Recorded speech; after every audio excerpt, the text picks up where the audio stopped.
Você pode ter certeza de uma coisa, querido. Sucesso na vida não é de graça. Se você vê uma pessoa bem-sucedida, por trás desse sucesso existem princípios. E se tem um povo que, como nação, é um povo que prospera, é o povo judeu. Esse povo tem muito a nos ensinar. E a palavra de Deus, que é a base da cultura hebraica, nos ensina princípios simples, que, se colocados em prática, qualquer pessoa pode prosperar. Amém? O primeiro princípio que eu quero apresentar para você hoje está por trás da palavra Melech. Melech é rei no hebraico. Mas pastor, o que isso tem a ver com prosperidade? Bom, eu quero começar dizendo que Deus, quando criou o homem para governar, para ser cabeça e não cauda. Somente no homem Deus projetou a sua imagem. Deus é criativo porque Ele é criador. E nós podemos ter criatividade. Mas a Bíblia diz lá nos Salmos, capítulo 8, que quando Deus criou o homem, Salmo capítulo 8, versos 4 a 6, Deus comunicou ao homem a sua glória. Veja o que o texto diz. Que é o homem, que dele te lembres, e o filho do homem que o visites. Fizeste, no entanto, por um pouco menor do que Deus, e de glória e de honra o coroaste. Deste-lhe domínio sobre as obras da tua mão, e sobre seus pés tudo lhe puseste. Vocês estão entendendo, percebendo, que quando Deus fez o homem, Deus coroou o homem de glória e de honra. A glória de Deus sobre o homem era um muro de proteção, uma redoma, que o protegia de todas as coisas, especialmente de uma em especial, a vergonha. O homem estava nu e não se envergonhava. Mas quando o homem peca e a glória de Deus sai, ele sentiu vergonha. A vergonha é o oposto da nobreza. E o rei, segundo o conceito hebreu, é alguém que tem glória, majestade, honra, nobreza, e ele está distado opostamente da pessoa que anda em vergonha, diametralmente oposto. Mas a própria palavra rei, Melech, passa lá por favor, para os sábios judeus, para os rabinos, é uma palavra que forma um acrônimo ou um acróstico. Cada uma dessas letras, a primeira da direita para a esquerda é o Mem, a segunda é o Lamed, a terceira é o Kaf. Então os rabinos dizem que a letra Mem representa Moach. Moach é cérebro. A letra Lamed representa Lev, que é coração. E a letra Kaf representa Kaved, que é fígado ou entranhas. E os rabinos dizem o seguinte, que esta ordem não é por acaso. E que uma pessoa que tem nobreza é uma pessoa que sua vida é marcada, em primeiro lugar, por um cérebro que tem primazia sobre as emoções, que tem primazia sobre os impulsos. Se perguntar para um sábio judeu, ele vai dizer, um rei que tem nobreza não dirige a sua vida por impulsos e nem por emoções, mas pela razão. Sim ou não? Eu vou perguntar para vocês uma coisa bem simples aqui, para vocês concordarem comigo. Se eu falar de nobreza, qual é a nação do mundo que mais retrata isso? Fala bem alto. Sim ou não? Alguém tem dúvida? Não é geral essa resposta? O povo inglês, ele é impulsivo ou é reflexivo? Você já viu um inglês tomando atitudes impulsivas como raça? Agora, se você pensar na antítese disso, um povo que não age pela cabeça, que não age pela razão, mas que age por impulsos, por emoção. Em quem você pensa? Você pegar aqui na América do Sul, não sobra um. Os latinos, tudo passional, não é? Agora eu pergunto para você, quem prospera mais? Quem é nobre ou quem é impulsivo? Sim ou não? A língua hebraica ela tem algumas peculiaridades muito interessantes. Uma delas é que se você pega uma palavra e reverte a ordem, muitas vezes o sentido vai ser exatamente oposto. E o contrário da palavra melech, nós temos a palavra kalem. Kalem no hebraico é vergonha. O extremo da honra é a majestade. O extremo da desonra é a vergonha. Para o judeu, a vergonha vem quando os impulsos dominam os sentimentos e a razão. Você conhece alguém que porque agiu por impulsos perdeu alguma oportunidade na vida? Você conhece alguém que já tomou uma atitude por impulso e depois se arrependeu? Falou, se eu não tivesse feito isso. Quantos aqui já tiveram vontade de xingar o chefe? Quem não xingou? Pelo menos na frente dele. Se você está empregado é porque você não xingou. Mas se você falar tudo o que você pensa do teu chefe ou de qualquer pessoa, meu querido, você não vai ter um amigo, você não vai ter uma esposa, você não vai ter um líder, você não vai ter um emprego na vida. Nobreza é uma atitude importante para quem quer prosperar. O nobre age com lisura.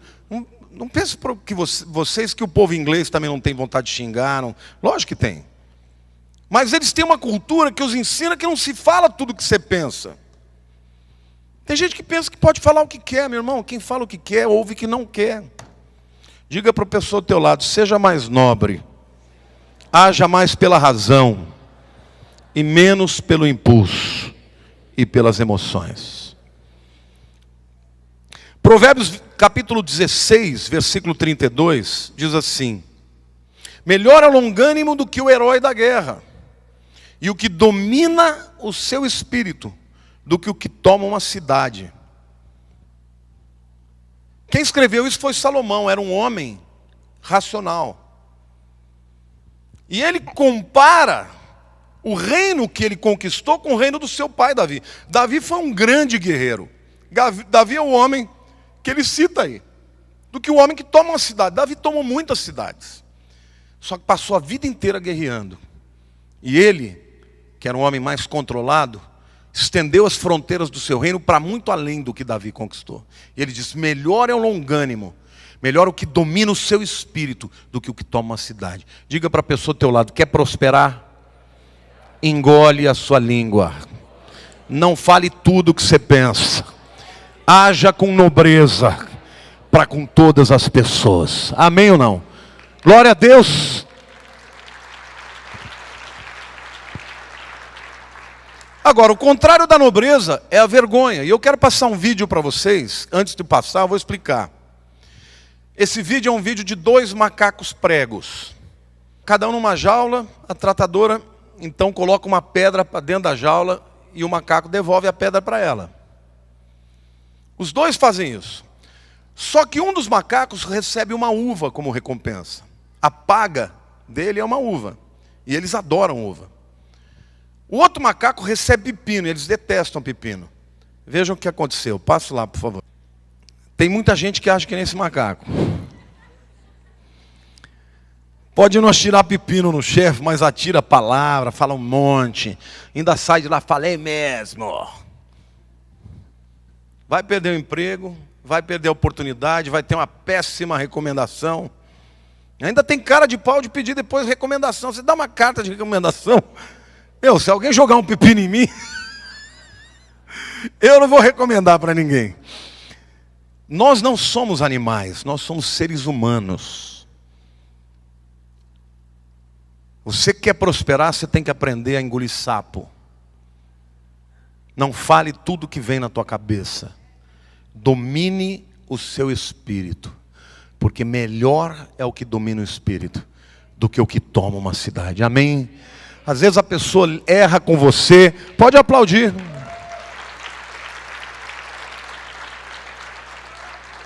A Bíblia diz que nós devemos pagar o mal com o bem. Tem gente que paga o bem com o mal. A Bíblia diz, pague o mal com o bem. A pessoa te fez o mal, você dá o bem para ela. Você vai amontoar brasas vivas sobre ela. Você vai fazer ela refletir. Ela tem uma outra atitude. E a vida dá a volta por cima para quem age com nobreza. Diga para a pessoa do teu lado, Deus te fez nobre. E Ele quer que você seja nobre em tudo que você fizer. Amém ou não? 1 Pedro, capítulo 2, versículo 9, diz assim: vós, porém, sois raça eleita, sacerdócio real, nação santa, povo de propriedade exclusiva de Deus, a fim de proclamardes as virtudes daquele que vos chamou das trevas para a sua maravilhosa luz. O apóstolo Pedro está dizendo para o povo que está na diáspora, que está disperso por causa da perseguição do evangelho, dizendo: vocês podem estar vivendo essas dificuldades da vida, mas vocês são raça eleita e vocês são sacerdócio real. Em outras palavras, ele está dizendo: Deus trouxe de volta sobre vocês a glória e a honra que Adão tinha. Amém ou não? Hajam como nobres, porque os nobres prosperam, enquanto os que agem na vergonha só perdem oportunidades na vida. Segunda palavra que eu quero dizer para vocês, que tem um princípio espiritual, mas que é uma base de qualquer pessoa que queira prosperar, é a palavra fé. Fé no hebraico é emuná. Diga emuná. Esta palavra emuná, fé, tem a mesma raiz, com exceção da última letra lá, que é o rei, e do vav, que está ali também para dar o som de U. Tem a mesma raiz da palavra amém. Passa amém, por favor.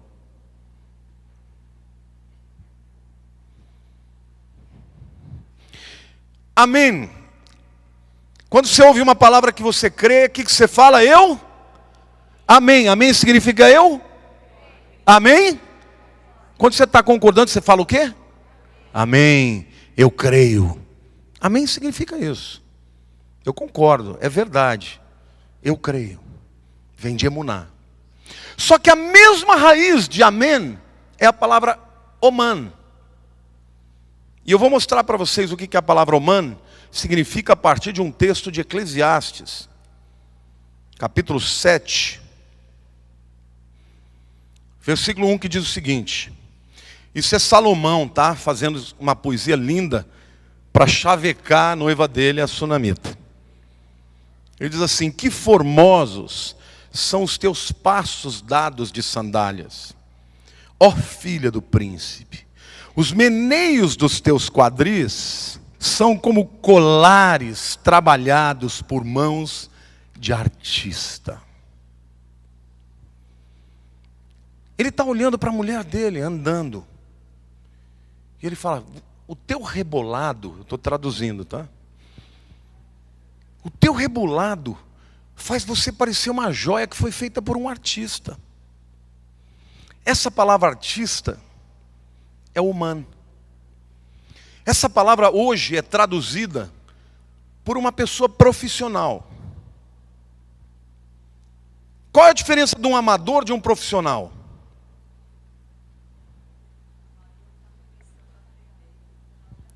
Amador está começando a aprender e o profissional já sabe. O que mais? Não é habilidade. Habilidade os dois podem ter. Qualidade, excelência. Amém ou não?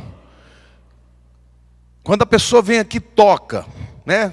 Semana passada o Tiaguinho fez um solo que eu falei, uau! Que solo é esse? É profissional. Não foi habilidade de talento, não, foram muitas horas de estudo até chegar no nível da excelência.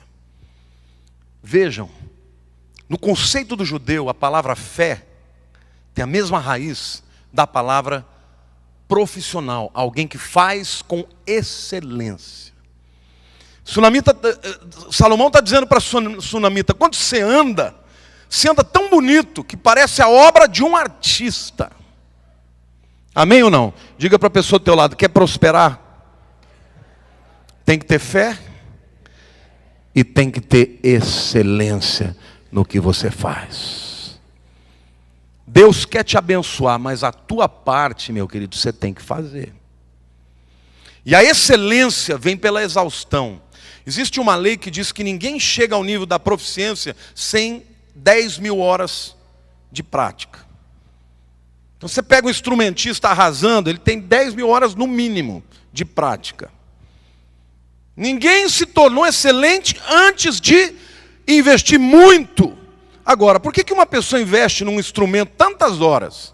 Só porque ele gosta? Não, porque ele acredita que daquilo ele vai fazer a sua vida. Daquilo ele vai fazer o seu meio de subsistência. Amém ou não? Então isso vale para qualquer coisa na tua vida, meu irmão. Isso vale para a tua profissão, isso vale para o teu estudo. E eu digo para o jovem que está hoje, muitas vezes aí bagunçando na escola, começa agora, que você já vai saltar na frente dos outros que estão aí só surfando na internet. Fé e profissionalismo estão na mesma raiz. E ninguém prospera, meu querido, se não tiver essas duas coisas. Amém ou não? É interessante que no mundo antigo a palavra humano também significava alguém economicamente ativo. E deixa eu te dizer uma coisa. Uma economia depende das expectativas de fé. Sim ou não? Eu li esses dias agora uma ilustração sobre o que é dinheiro que eu achei sensacional. Eu quero falar para vocês aqui. Uma definição muito interessante. Preste atenção porque não vai aparecer escrito. O dinheiro é uma promessa feita pelos outros a você de te darem o que você quer quando você precisa, em troca de algo que você pode dar a eles. Sim ou não? Vocês sabem que antes de existir a moeda, as pessoas comercializavam através de escambo. Você sabe o que é o escambo? Troca. Eu queria comprar um porco e eu tinha uma galinha. Eu chegava no dono do porco e falava, vamos trocar uma galinha por um porco? Ele fala, não, meu porco pesa muito mais. Eu quero 2 galinhas. Então eu trocava 2 galinhas por um porco. Chegou uma hora que os parâmetros não davam mais para você comparar coisas com coisas. E criaram moeda. Mas o papel moeda nada mais é do que uma promessa. Promessa de que o teu patrão dá, você vai lá, trabalha 30 dias para ele, e chega no fim do mês ele te dá aquela moeda. Que é uma promessa de que você vai poder trocar essa moeda pelo aquilo que você quer e aquilo que você precisa. Sim ou não? Vai me dizer que não tem que ter fé. Diga para a pessoa, se você acredita no real, você é uma pessoa de fé. Sim ou não? Para vocês verem como está ligada a relação. Por exemplo, nós recentemente vimos as eleições. Quando o PSDB parecia que ia ganhar, o que acontecia com as bolsas? Subiu. E o dólar? Caía. Aí parecia que o PSDB não ia ganhar, que ia ganhar o PT, o que acontecia com a bolsa? Caía. E o dólar? Subia. O que é isso? A economia tinha expectativas de uma mudança de governo, porque na mudança de governo haveria uma mudança dos princípios econômicos. E quando as pessoas têm uma expectativa favorável, entre parênteses, fé, ao invés delas botarem o dinheiro no colchão, elas vão negociar. Vão comprar, o comércio é aquecido, a indústria é aquecida. Toda economia depende de fé. Diga para a pessoa ao teu lado, se você quer prosperar economicamente, tem que crer. Esse é um princípio que é intrínseco, meu irmão. Intrínseco. E é interessante que a palavra amém, ela evolui para um sentido de verdade. Quando Jesus diz, em verdade vos digo. Sabe como é que é no hebraico? Amém, amém, omer lachem. Amém, amém. Aquilo que começa com o sentido de fé, vira o sentido de verdade. Diga para a pessoa do teu lado, porque a fé tem o poder de transformar os sonhos em realidade. Você pode aplaudir o Senhor e dizer, eu creio.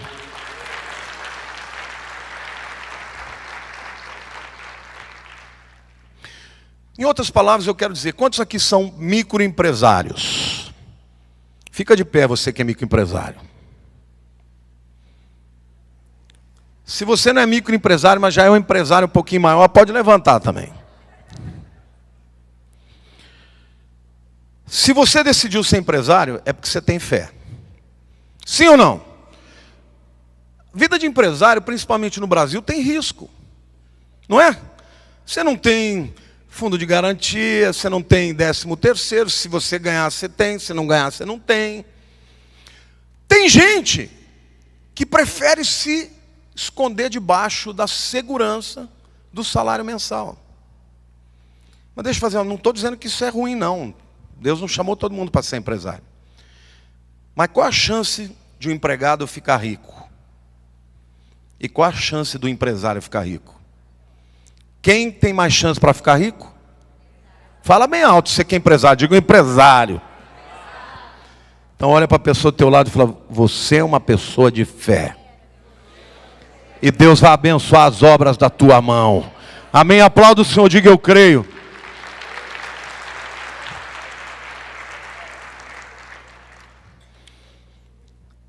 O indivíduo começa com uma coisa pequenininha, que pode parecer insignificante, mas no coração dele não é insignificante. Ele sabe que ele pode prosperar. E é assim que os grandes se tornam grandes. Muitas vezes começando com pequenos.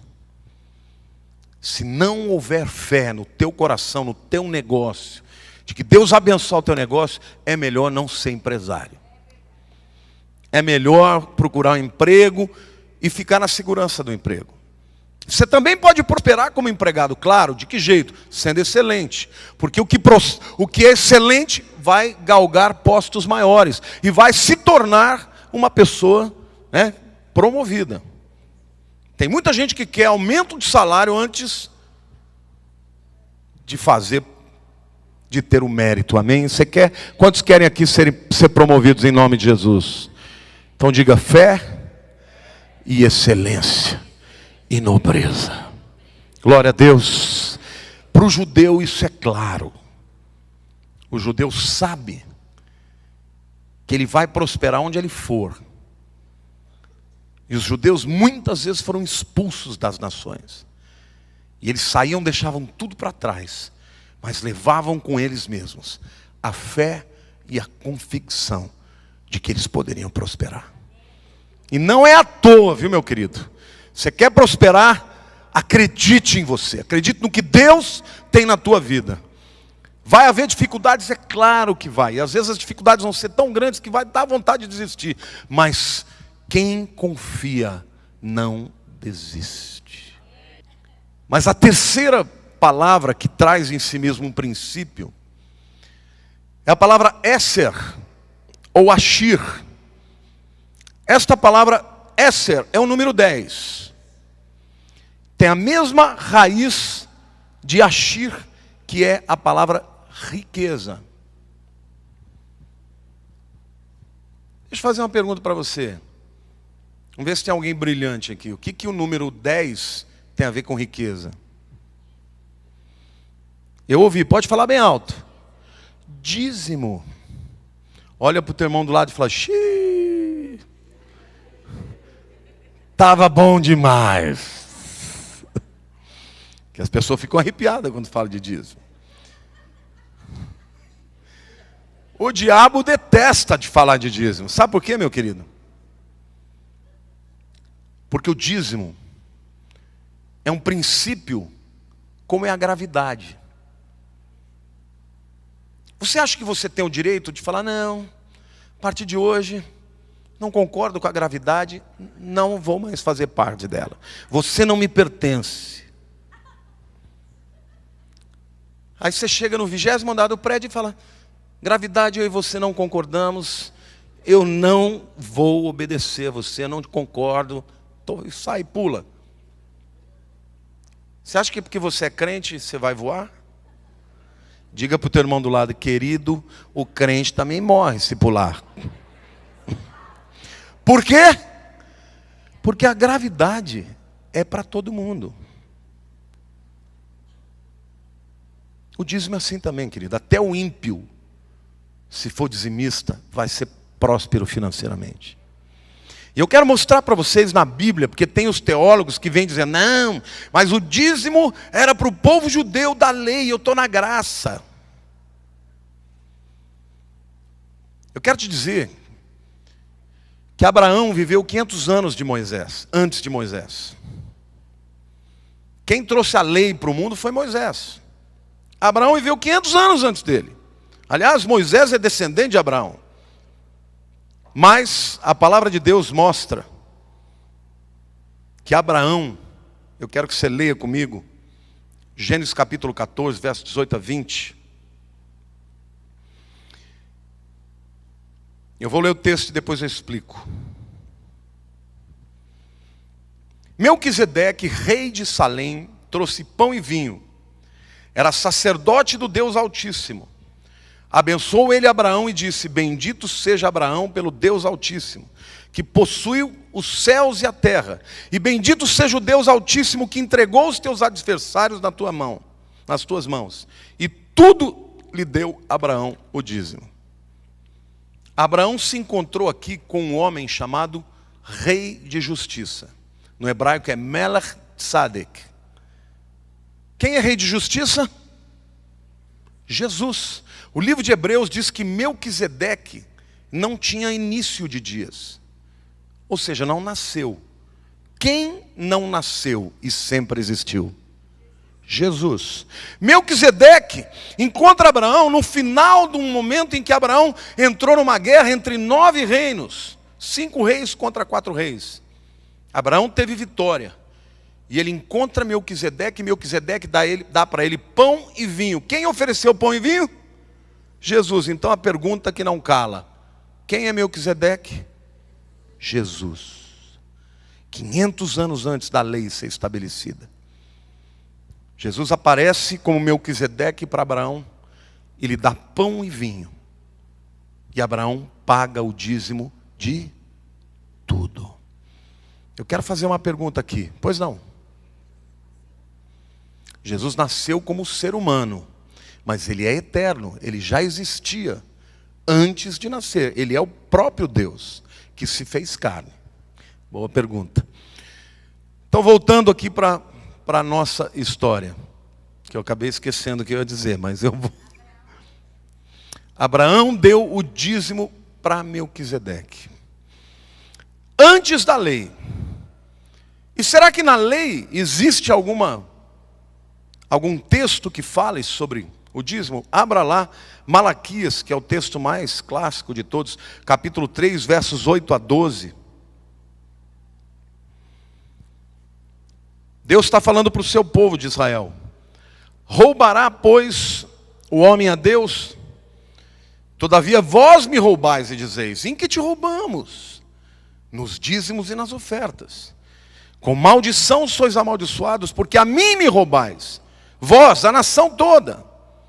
Trazei todos os dízimos à casa do tesouro, para que haja mantimento na minha casa. E provai-me nisto, diz o Senhor dos Exércitos, se eu não vos abrir as janelas do céu, e não derramar sobre vós bênção sem medida. Por vossa causa repreenderei o devorador, para que não vos consuma o fruto da terra. A vossa vide no campo não será estéril, diz o Senhor dos Exércitos. Todas as nações vos chamarão felizes, porque vós sereis uma terra deleitosa, diz o Senhor dos Exércitos. Quem está dizendo, irmãos? Quem está dizendo? O Senhor dos Exércitos. Diga, o Senhor dos Exércitos. Olha o que Deus está dizendo: vocês estão me roubando. E o povo não quer, Senhor, nos dízimos e nas ofertas. E Deus fala: mas eu desafio vocês, façam prova de mim, comece a dizimar. Se eu não vou abrir as janelas do céu, eu vou derramar abundância sobre a vida de vocês. E Deus fala: não vai haver esterilidade, os vossos frutos serão abundantes, as nações vão falar, eles são deleitosos. Querido, o povo judeu pratica o dízimo, e esse é um segredo da sua prosperidade. Nós estamos vivendo num tempo no Brasil que as construtoras, na maioria, estão muito perto de quebrar. Várias delas abriram o capital, lançaram ações na bolsa, e as ações despencaram. Mas tem uma companhia que está sempre com as ações lá em cima, chama-se Cyrela. O dono dela, da Cyrela, é um judeu, chama Eliona. Toda vez que alguém vai fazer um negócio com ele, a comissão, ele chega para a pessoa e fala o seguinte: só vai fechar o negócio se a gente der o dízimo. Aí a outra pessoa fala: pera lá, mas eu não sou religioso. Não tem importância, você dá 50%, que é a tua parte da tua comissão, ou 5%, para quem você quiser, para a instituição que você quiser. Eu vou dar para a minha sinagoga. Se a pessoa não quiser, não tem negócio. Pergunta por que ele é tão abençoado. Porque ele aprendeu e ele creu no princípio da palavra. Sabe, querido, quantos aqui são vendedores? Ficam de pé. Quero dizer que os vendedores movem a economia da nação. Sabia disso? Esse é um povo de fé. Porque é um povo que trabalha sem ter um salário fixo. Se vender, ganha. Se não vender, não ganha. Sim ou não? E ainda tem custo de gasolina, custo daquilo. Mas um vendedor chega, por exemplo, no dono de um certo produto, e fala: eu quero te representar, eu quero vender para você. Não, eu tenho muito vendedor já. Escuta, eu confio que eu vou vender o seu produto, você vai ser abençoado. E aí eles fecham um acordo de percentagem. Qual que é o normal de percentagem? 3%. Quantos ganham 3% aqui? Quantos ganham 5%? Quantos ganham 8%? Então, cada um tem a sua percentagem. Sabe o que é o dízimo? É você entrar num acordo com o dono da empresa, do universo, para representá-lo nesse mundo. E ele diz para você: só que a tua comissão é 90%. Não é que você vai dar para ele os 10%. Não. Ele vai te dar os 90%. Diga para a pessoa do teu lado: o dízimo não é teu. Diga: o dízimo é do Senhor. Mas a tua comissão no mundo é de 90%. Glória a Deus. Aí talvez você vai dizer assim: vem falar aqui no microfone, porque isso aqui vai para a internet, vai para a televisão. Deus abençoe a todos. Eu trabalhei com Erli Horn, quando a Cyrela ainda estava no início, aqui na Cidade Jardim, na General Jardim. Ele estava começando, mas era o início da empresa dele, para chegar no que ele é hoje. Trabalhei com ele 2 anos. É isso que o senhor falou. É a maior do Brasil. Porque Deus é fiel aos seus compromissos, meu irmão. E com ele não tem acordo, ele é um homem fiel, ele crê no Shabat. Não tem esse negócio de trabalhar no sábado. O sábado fechou. Queridos, todo mundo trabalha no mercado no sábado. Ele não, ele fala, aqui não. Sábado é do Senhor. Parece loucura, não parece? Mas Deus fala, esses que são capazes de fazer aliança comigo, eu vou abençoar, eu vou levantar, para todo mundo olhar e dizer, uau! Então, não seja aquele tipo de pessoa que fica contando miséria, descontando centavos de Deus. Aprenda que Deus está procurando parceiros. Tudo é dele. O seu talento, o seu dom, a sua inteligência, a sua saúde, as oportunidades vêm dele. Aprenda a ser uma pessoa liberal, porque quando Deus olha o coração de uma pessoa liberal, fala, eu vou arrebentar esse fulano de bênçãos financeiras, para que ele seja instrumento de bênção para aqueles que não têm, amém ou não?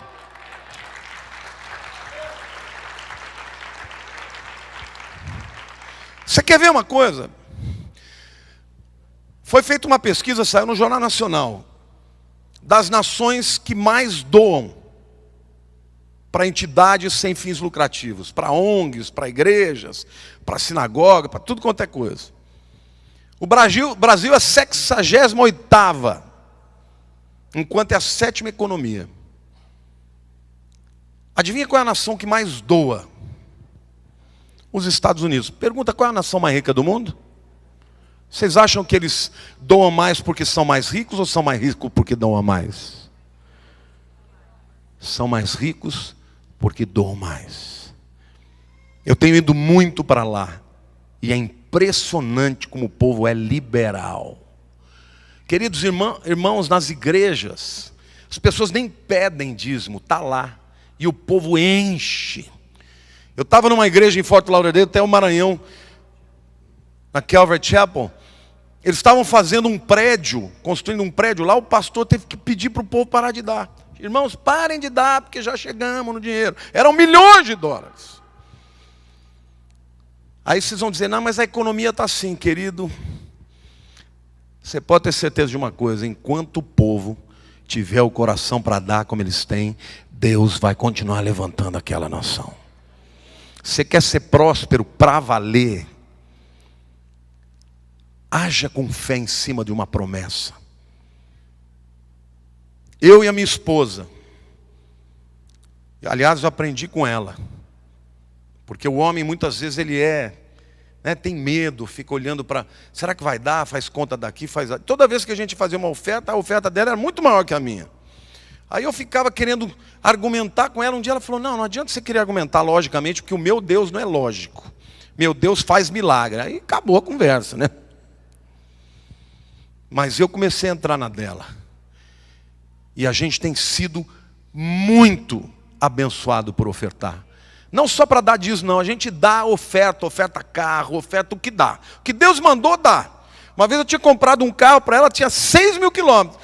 Ela chegou para mim e falou, Deus me mandou dar esse carro novinho para fulana. Uma irmã aqui da igreja. Aí eu falei, mas você quer dar o mais velhinho ou o mais novinho? Não, Deus mandou dar o mais novinho. Deu. É assim. Quer prosperar? Seja pródigo em dar, em ofertar para Deus. Porque o teu patrão, meu querido, que paga a tua conta, não é o teu chefe. O teu patrão não é a economia brasileira, não é o ministro da economia. O teu patrão é o rei dos reis. Ele é rei, ele é nobre, ele é rico, ele tem dinheiro para dar para os seus filhos, e ele está esperando aqueles que são capazes de ter uma aliança com ele, de prosperidade. Eu me lembro que quando eu estava no 3º ano do seminário, eu recebi o convite, eu já estava começando essa igreja, a minúscula igreja. Eu recebi um convite de 3 igrejas para pastorear. Uma delas era de Promissão, uma igreja de 1.000 membros, batista. Ofereceu um belíssimo salário para um jovem. A outra foi a igreja de Santos, pastor Rune me chamou, meu sogro era vice-presidente da igreja, queria que eu fosse para lá. E a terceira foi a igreja de Perdizes. O Isaledo, que era o vice-presidente, cunhado da Esther, falou: vem para cá, você é prata da casa, traz os teus jovens que você está começando, vem aqui, você tem todo o potencial, a gente precisa de um jovem. E Deus falou para mim: não é nenhuma dessas, é essa aí que você começou. Eu falei: Senhor, mas eu não estou conseguindo ganhar nem muitas vezes para comer, porque meu sogro me sustentou até um certo ponto. Eu falei: a partir de agora é comigo. Mas naquela época Deus falou comigo: eu vou prosperar o teu trabalho, seja excelente e confie em mim, que eu vou prosperar o teu trabalho. E hoje nós estamos aqui, uma igreja de milhares de pessoas, uma igreja próspera que pode abençoar, porque primeiro houve fé, obediência a Deus, nobreza de tratar as pessoas com amor e carinho, e fidelidade nos dízimos e nas ofertas. Satanás odeia quando alguém fala de dízimo. Você vai perguntar para mim: tem muita pilantragem? Tem, meu irmão. Tem muito pastor pilantra. Tem muito pastor que pega o dinheiro da igreja e faz como se fosse dele. Mas deixa eu te perguntar uma coisa. E essa pessoa que doou, ela deixou de ser abençoada porque o pilantra usou o dinheiro erradamente? Por quê? Porque ela fez para Deus. Eu tenho pena de um camarada desse, porque esse vai dar conta feio. Roubar dinheiro santo. Você não dá para homem nenhum. Você dá para Deus. Você está me entendendo? Talvez você nunca tenha vivido isso aí porque nunca ninguém te ensinou. Mas o princípio é como a gravidade. Mesmo quem não sabe, está debaixo dela. Tem gente que fala: pastor, eu estou numa pendura tão grande que eu vou esperar melhorar um pouquinho para começar a dar o dízimo. Não, querido. Se você pode viver com 10, você pode viver com 9. Pode ou não? Sim ou não? Ah, mas eu não consigo viver com 10. Então eu não consigo viver com 9. É a mesma coisa. Separa primeiro e dá para o Senhor. Se Deus fala: provai-me. Se eu não vou abrir as janelas do céu de uma maneira extraordinária, que as nações da terra vão olhar para você e dizer: uau! É isso que acontece com o povo judeu. Onde eles vão, não importa a cultura, a dificuldade, a perseguição, eles prosperam. Por quê? Porque os rabinos ensinam o privilégio de obedecer o Deus da aliança.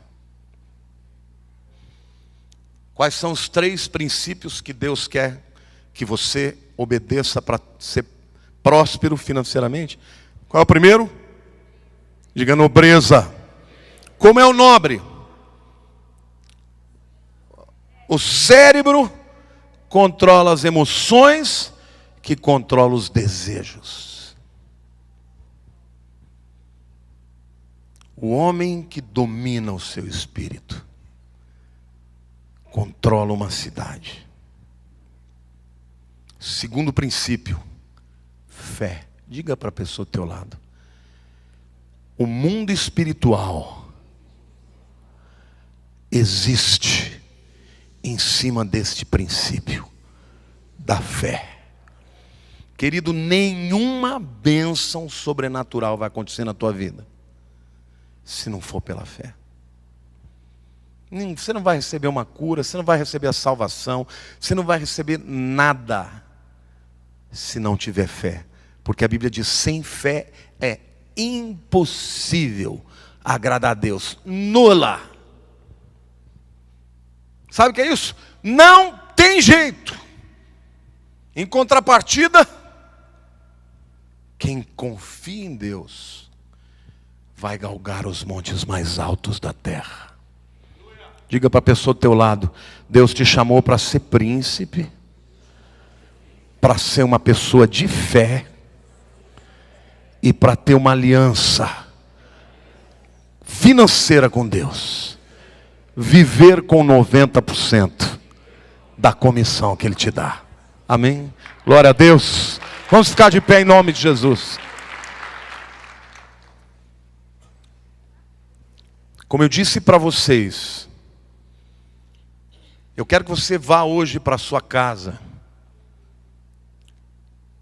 Eu estou falando sério, tá? Não estou brincando. E você diga para Deus: Deus, o prognóstico da economia do Brasil no ano que vem é difícil.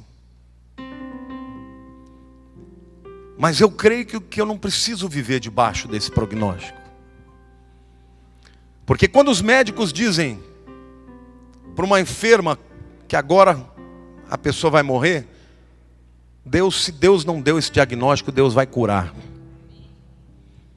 Deus não depende do prognóstico dos homens. Deus é Senhor. E nós precisamos aprender a andar nessa dimensão. Então durante esse mês você ore a Deus, deixa o Espírito te dizer qual é a oferta que você vai dar de Natal como semeadura para o ano de 2015. Porque não existe colheita se não houver uma semeadura antes. Agora não se esqueça, quando você joga 2 grãos de milho, nasce um pé com dezenas de espigas. Porque no DNA da semente existe uma colheita muito maior. Amém? Feche seus olhos, levante a mão para o céu. Diga: Senhor meu Deus, obrigado pela Tua palavra.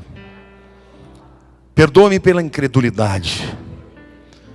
Ajuda-me, Senhor, a crer com simplicidade na Tua palavra. Abençoa a minha vida, Senhor, para que eu possa ser instrumento de testemunho do Deus que eu creio. Troca a minha vergonha por dupla honra. Em nome de Jesus, eu recebo a Tua palavra de honra na minha vida e de glória na minha vida. Porque assim como Adão tinha glória e honra, era coroado de glória e honra, eu, por estar debaixo da aliança, também tenho esta coroa na minha vida. E eu vou brilhar onde eu estiver, mas vou obedecer os Teus princípios, no pouco e no muito, para a glória do Teu nome. Aumenta a minha fé, transforma o meu coração num coração honrado. E eu quero Te pedir perdão por todas as vezes que eu roubei ao Senhor, por não dar o dízimo. A partir de hoje vai ser diferente. E o ano de 2015 será um ano de grande colheita na minha vida, em nome de Jesus. Amém. Aplauda o Senhor, querido.